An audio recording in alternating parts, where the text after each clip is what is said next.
Assalamualaikum warahmatullahi wabarakatuh. Selamat datang di Cahaya Islamik, tempat di mana kita menggali sejarah Islam, menelusuri jejak para pejuang iman, dan menyerap hikmah dari masa lalu untuk menerangi langkah kita hari ini. Di episode kali ini, kita akan membahas kisah yang penuh inspirasi, nilai perjuangan, dan keimanan yang luar biasa. Yuk, simak sampai akhir, dan jangan lupa like, share, dan subscribe agar tak ketinggalan cahaya ilmu dari channel ini. Bismillahirrohmanirrohim, mari kita mulai. Umar bin Khattab. Umar bin Khattab merupakan salah seorang sahabat Nabi Muhammad dan khalifah kedua setelah wafatnya Abu Bakar As-Siddiq. Umar bin Khattab berkuasa pada tahun 634 Masehi sampai 644 Masehi. Selama masa jabatannya, Khalifah Umar amat disegani dan ditakuti negara-negara lain. Pada masa kepemimpinannya, kekhalifahan menjadi salah satu kekuatan besar baru di wilayah Timur Tengah. Segala capaiannya menjadikan Umar sebagai salah satu khalifah paling berpengaruh sepanjang sejarah. Khalifah Umar bin Khattab juga dikenal dari gaya hidupnya yang sederhana. Umar bahkan memiliki julukan yang diberikan oleh Muhammad yaitu Al-Faruq yang berarti orang yang bisa memisahkan antara kebenaran dan kebatilan. Khalifah Umar bin Khattab adalah salah seorang sahabat Nabi Muhammad dan khalifah kedua setelah wafatnya Abu Bakar As-Siddiq. Khalifah Umar bin Khattab dilahirkan sekitar 586 Masehi dan terkenal sebagai orang yang tinggi dan kuat, serta piawai menunggang kuda dan bergulat.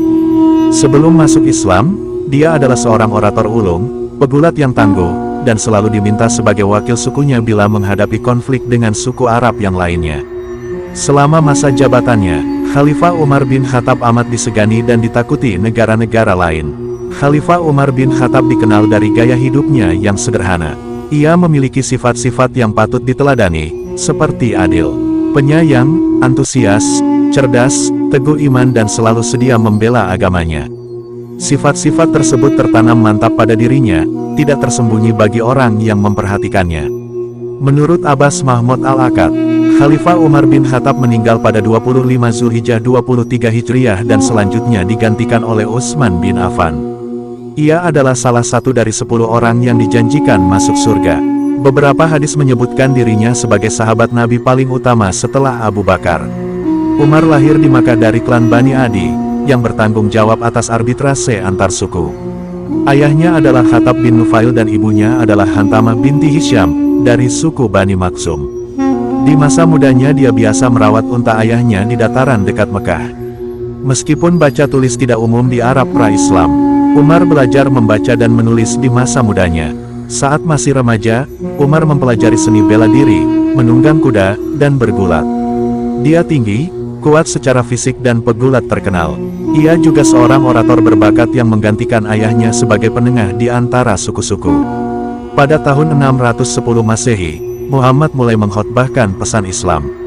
Namun, seperti banyak orang lain di Mekah, Umar menentang Islam dan bahkan mengancam akan membunuh Muhammad. Dia memutuskan untuk mempertahankan agama politeistik tradisional Arab. Dia bersikeras dan kejam dalam menentang Muhammad, dan sangat menonjol dalam memusuhi umat Islam. Khalifah Umar bin Khattab masuk Islam pada tahun 616 Masehi, 1 tahun setelah migrasi ke Abisinia. Kisah ini diceritakan dalam sirah karya Ibnu Ishaq. Dalam perjalanannya untuk membunuh Muhammad, Umar bertemu dengan sahabatnya Nuaim bin Abdullah yang diam-diam telah masuk Islam tetapi tidak memberi tahu Umar. Ketika Umar memberitahunya bahwa dia telah bersiap untuk membunuh Muhammad, Nuaim berkata, "Demi Tuhan, kamu telah menipu dirimu sendiri, wahai Umar.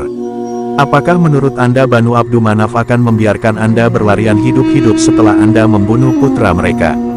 Muhammad, mengapa Anda tidak kembali ke rumah Anda sendiri dan setidaknya meluruskannya?" Nuaim menyuruhnya untuk menanyakan tentang rumahnya sendiri di mana saudara perempuannya dan suaminya telah masuk Islam. Setibanya di rumahnya, Umar mendapati adik dan iparnya Said bin Said, sepupu Umar, sedang membaca ayat-ayat Al-Quran dari surah Toha, diajari oleh seorang sahabat Muhammad, Khabbab bin Al-Arat. Ketika Umar sampai di depan pintu, Khabbab bersembunyi. Umar mulai bertengkar dengan saudara iparnya. Ketika saudara perempuannya datang untuk menyelamatkan suaminya, dia juga mulai bertengkar dengannya. Namun tetap saja mereka terus mengatakan, "Anda boleh membunuh kami tetapi kami tidak akan meninggalkan Islam." Mendengar kata-kata ini, Umar mena. Empar adiknya begitu keras sehingga dia jatuh ke tanah dengan darah dari mulutnya. Ketika dia melihat apa yang dia lakukan pada saudara perempuannya, dia terdiam karena rasa bersalah dan meminta saudara perempuannya untuk memberinya apa yang dia baca. Saudarinya menjawab negatif dan berkata, "Kamu najis, dan tidak ada orang najis yang dapat menyentuh kitab suci." Dia bersikeras, tetapi saudara perempuannya tidak bersedia mengizinkannya menyentuh halaman kecuali dia membasuh tubuhnya. Umar akhirnya menyerah.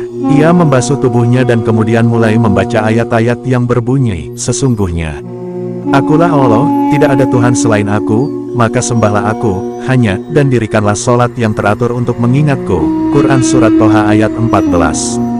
Dia menangis dan menyatakan, "Sesungguhnya ini adalah firman Allah. Aku bersaksi bahwa Muhammad adalah utusan Allah." Mendengar ini, Khabbab keluar dari dalam dan berkata, "Wahai Umar, kabar gembira untukmu. Kemarin Muhammad berdoa kepada Allah, 'Ya Allah, kuatkanlah Islam dengan Umar atau Abu Jal, siapapun di antara mereka yang engkau sukai.' Sepertinya doanya telah terkabul untuk kebaikanmu." Khalifah Umar bin Khattab kemudian pergi ke Muhammad dengan pedang yang sama yang dia maksudkan untuk membunuhnya dan menerima Islam di hadapannya dan teman-temannya. Umar berusia 39 tahun ketika dia menerima Islam. Ini semakin membantu umat Islam untuk mendapatkan kepercayaan dalam mempraktikkan Islam secara terbuka.